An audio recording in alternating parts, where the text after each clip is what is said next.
Welcome friends.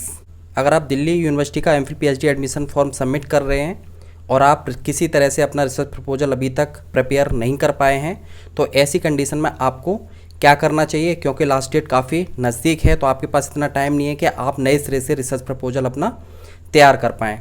तो research proposal के बारे में मैं ऑलरेडी अपनी वीडियोज़ में डिस्कस कर चुका हूँ, कई सारी वीडियो मैंने उसके ऊपर बना दी हैं। तो सबसे पहले तो मैं आपको सजेस्ट करूँगा कि आप फॉर्म फिलअप करने से पहले एक बार इन्फॉर्मेशन बुलेटिन ज़रूर रीड कर लें, क्योंकि इससे आपके काफ़ी सारे डाउट्स जो हैं क्लियर हो जाएंगे। अब हम चल लेते हैं इसके एमफिल पीएचडी एडमिशन पोर्टल पर। अगर आप रिसर्च प्रपोजल नहीं प्रिपेयर कर पा रहे तो आपको क्या करना चाहिए और क्या नहीं करना चाहिए।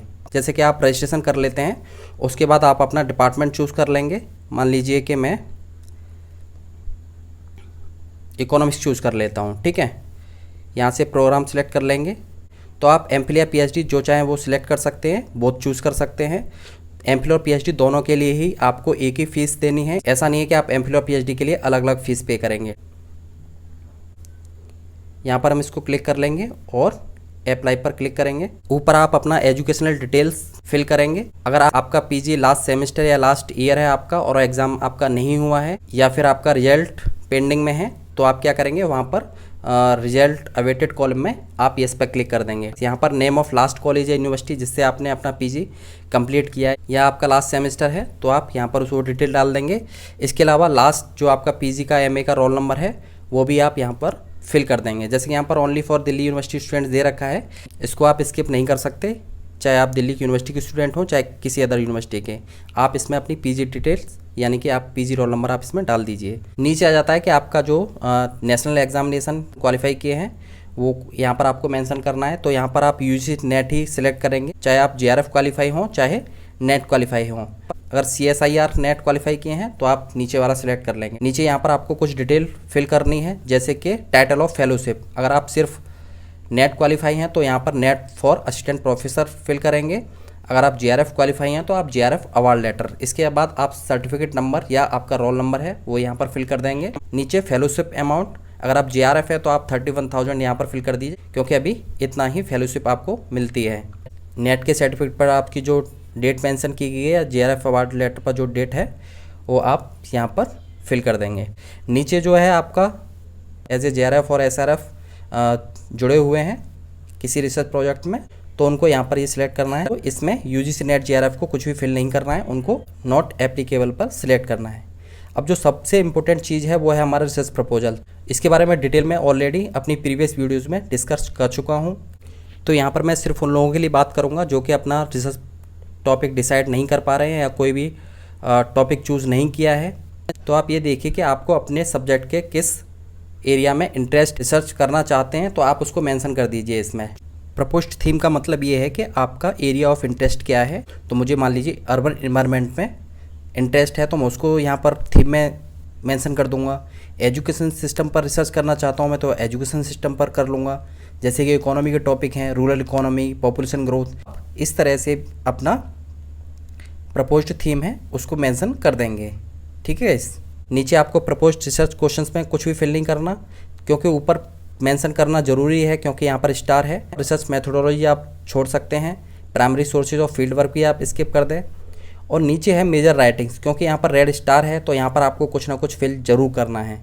तो इसके बारे में आपको ऑलरेडी अपनी वीडियोज़ में बता चुका हूँ कि आपको मेजर राइटिंग्स को हम कहाँ से ले सकते हैं।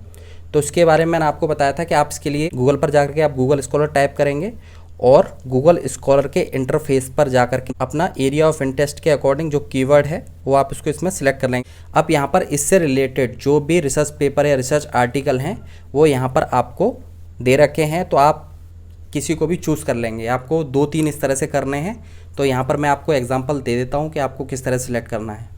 मान लीजिए मैं सेकंड वाले को सिलेक्ट कर लेता हूँ, the impact of globalisation and environmental change on health.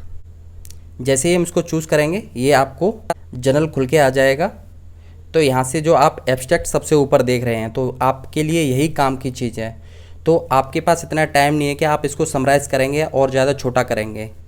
इस रिसर्च पेपर में जो उन्होंने रिसर्च किया उसमें क्या क्या फाइंडिंग्स हुई हैं, क्या क्या कंक्लूजन है, तो वो सारी चीज़ें यहाँ पर वो मेंशन करते हैं। तो आपको करना ये है कि आप इसको समराइज़ ना करें क्योंकि टाइम नहीं है। तो आप सिर्फ इसको कॉपी पेस्ट कर लेंगे और as it is major writings में नंबर 1 पॉइंट डाल करके नंबर 1 2 3 डाल करके एज इट इज़ पेस्ट कर देंगे। ठीक है गाइस, तो इस काम को आपको करना है।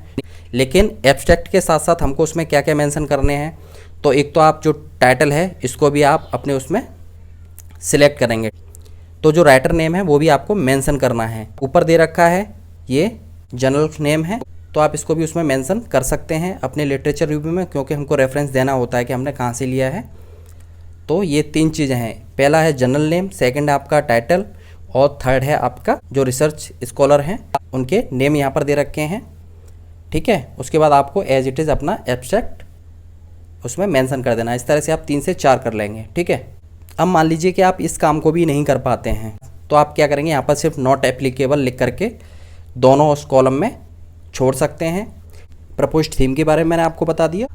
अगर आप एप्लीकेशन फॉर्म में अपना रिसर्च प्रपोजल सबमिट नहीं कर पाते हैं तो कोई ख़ास दिक्कत आपको नहीं होने वाली, आपको इंटरव्यू में अपीयर होने के लिए कॉल किया जाएगा। तो इसके लिए आप बहुत अधिक टेंशन न लें। अगर रिसर्च प्रपोजल आपने उसमें सबमिट नहीं किया है, आप सिर्फ नॉट एप्लीकेबल लिख करके छोड़ सकते हैं। अगर आप रिसर्च टॉपिक उसमें डाल सकते हैं तो डाल दीजिए। मेजर राइटिंग्स के बारे में मैंने आपको बता दिया है, वो भी आप सबमिट कर सकते हैं। अभी आप स्किप कर सकते हो, लेकिन इंटरव्यू के टाइम पर आपको अपना रिसर्च प्रपोजल जरूर लेकर के जाना है। ऐसा नहीं है कि आप रिसर्च प्रपोजल उसमें सबमिट नहीं करेंगे तो इंटरव्यू के लिए आपको कॉल नहीं किया जाएगा। लेकिन मैं यही कहूँगा आपसे कि आप फॉर्म को ज़रूर फिल करें। अगर आपका सब्जेक्ट मैंडेटरी लिस्ट में हो चाहे ना हो, फिर भी आपको इंटरव्यू के टाइम पर रिसर्च प्रपोजल लेकर के जाना ही होगा। तो रिसर्च प्रपोजल के लिए आप अभी से तैयारी शुरू कर दें।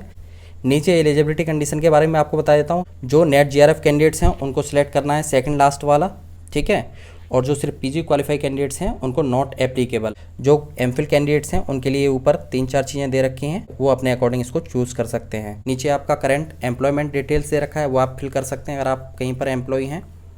नीचे आपको अकाउंट डिटेल्स देनी है। उसके बाद आपको ये एप्लीकेशन सेव कर देना है और फीस पे करने के बाद उसको सबमिट कर देना है। ओके गाइस, अगर आपका कोई क्वेश्चन है तो वो आप मुझसे कमेंट बॉक्स में पूछ सकते हैं। दिल्ली यूनिवर्सिटी से रिलेटेड जो भी डिटेल्स है मैं आपको अपनी वीडियो के माध्यम से अपडेट करता रहूँगा। Okay guys, thank you.